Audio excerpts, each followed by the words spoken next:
What no one prepares you for before and after narcissistic abuse.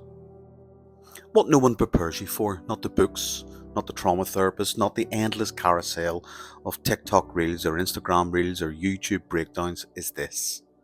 Narcissistic abuse is not just about what happens when you're with them, it's about what happens after they're gone. It's about what gets left inside of you. We're prepared for the drama. We've heard about these things before.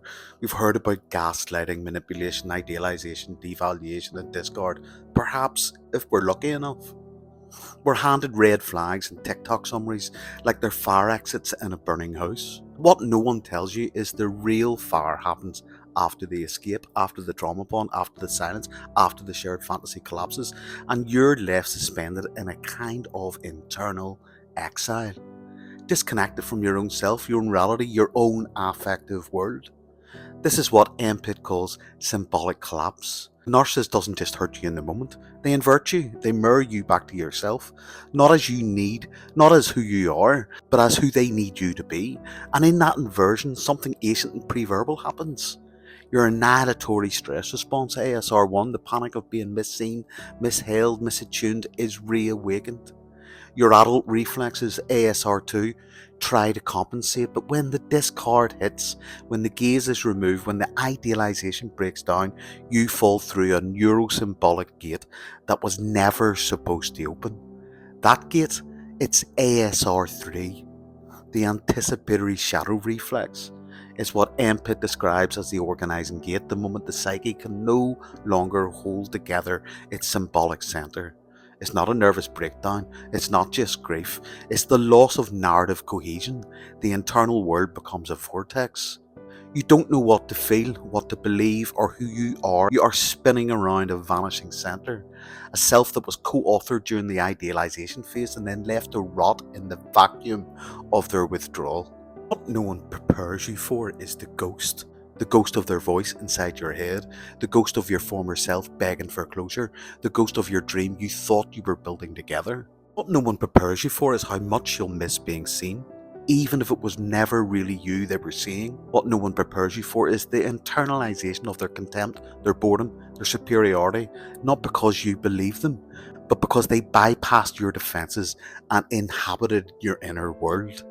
They became your internal object, and now you're stuck in a hall of mirrors where every reflection lies and no door seems to open outward.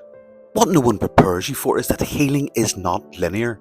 You'll rage, you'll disassociate, you'll cry for them and hate them at the same time. You'll Google their new supply, you'll write unsent letters, you'll explain the same story 100 times to people who'll never really understand what it actually did to you. And you'll wonder if you are the narcissist. But you're not. You're traumatized, you're inverted, not disordered, you're in a collapsed symbolic state, not a pathological structure. This is a crucial MPIT distinction. RMPI, reflexive merge psychic inversion, it happens to the victim, not because they are narcissistic, but because they are human, open to love, to trust, to meaning.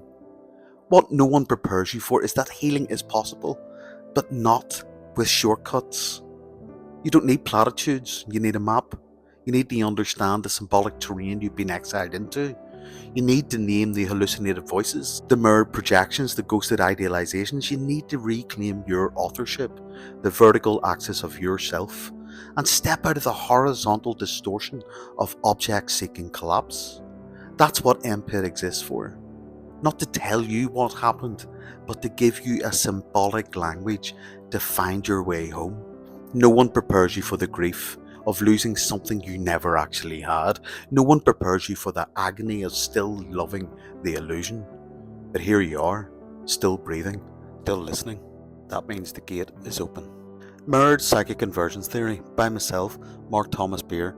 Follow for more survivor-led psychodynamic recovery. YouTube at Unboxing Narcissistic Abuse, IG at Unboxing Narcissistic Abuse, and Facebook of the same name. The book Narcissistic Redeemer, Bringing You Back from Collapse, published via the VR Foundation and endorsed by Professor Sam Wagner.